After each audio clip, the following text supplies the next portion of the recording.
Welcome back to the broadcast for this April 29th. As the province just announced another COVID-19 death, again at Northwood. The Premier with his condolences on behalf of all Nova Scotians. I extend my heartfelt condolences to this individual's family and loved ones. Our province shares your heartache, stands with you at this difficult time.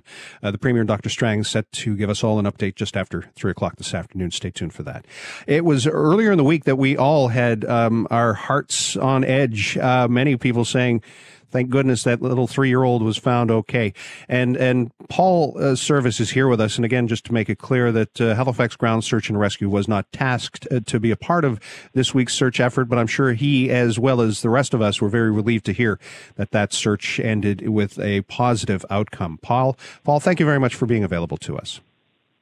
Hi, thanks for having me today.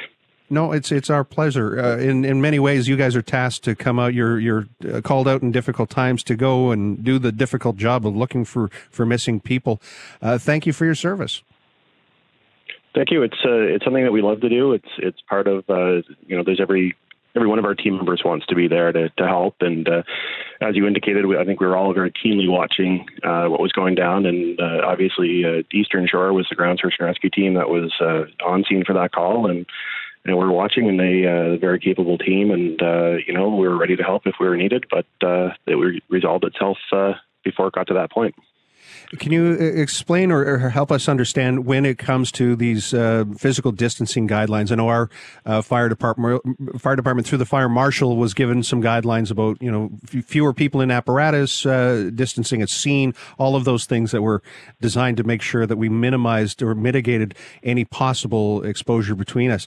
What's going on with the ground search and rescue teams? How are you adapting to this new reality right now? We have a similar partnership. We work with Halifax Regional Fire and with the RCMP and with Halifax Regional Police, and we consulted with all 3 groups and worked with them with policy. Some of the similar things that you have with fire, we're doing as well. We're limiting how many people can go in a vehicle for transport. Differences that you'll see on searches now, so we're asking some of our searchers to take their own vehicle to tasking, where previously we'd have transport that could transport the entire tasking to their start point. They may be asked to take their own vehicle.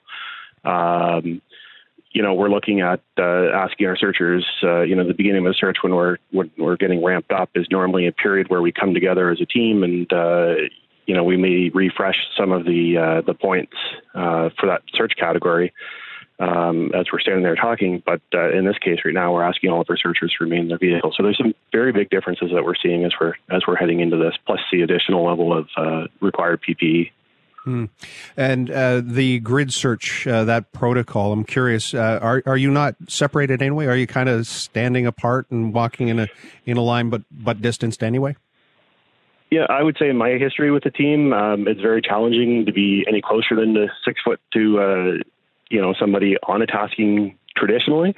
So we are asking that our members stay apart when we're searching or when we're on a hasty search or doing a quick trail search. We're asking them to respect that social distancing. But normally it would be very challenging to stay that close to somebody in the woods with the brush and Nova Scotia environment that we search in. Paul Service is your Public Information Officer, Halifax Ground Search and Rescue. How long have you been on the team, Paul? I've been with the team for just over 10 years now. And how many members do you have? We're running right now to about 160 team members that are active. That's another implication that we have with the current times. Is one of the restrictions that came out from Health Canada, or one of the recommendations with Health Canada, was a high risk category. So we have a lot of retired team members that have come to the team after they've retired from their careers. So unfortunately, some of those individuals may not be as able to respond as previously. Well, Paul, there's always a need for more volunteers, but it's got to be kind of challenging to do any kind of recruiting in this strange time that we find ourselves in. If somebody is perhaps interested, what is the process to become a ground searcher? Well, we have a online application process. At this point in time, we have suspended our recruiting. It has been, we typically go out and recruit once a year, and they can access our website for information as to when we're doing the next recruiting process. I'm not anticipating seeing that open up anytime soon. That's for sure. And I guess the last question would be, I know our fire department call volume is down. I'm knocking on wood here. Has there been what's the call volume like for ground search right now? I would say that we've, and as you say, knocking on wood, we've been fairly quiet. I think one of the provinces that puts out some pretty good stats is BC. BC Search and Rescue Association have seen a significant drop with their call volume. Although it has started to go back up as our wilderness areas have opened up, but no, we've been fortunate to be fairly quiet. And one thing I would like to point out is that with the stay-home restrictions, we are asking people that that they have a part with this. The general public has a part with keeping our searchers safe as well, and kind of minimizing the risk they're doing when they're going out in the woods. Well made. Point well made. Paul, thank you for this. I do appreciate having some insights here today, and we'll leave you for today. Thank you so much. Be well. Okay, thank you. Take care. It's Paul Service, Public Information Officer with Halifax Ground Search and Rescue. As he said, they were ready to be there to help if needed. Thankfully, that 3-year-old was found, that little girl who was missing earlier in the week. Thank goodness. We'll break for the news from Sky on the other side of that. Virtual Parliament. What kind of grade does the political scientist give it? Dr. Laurie Turnbull will share with us her thoughts. That's coming up after this news update.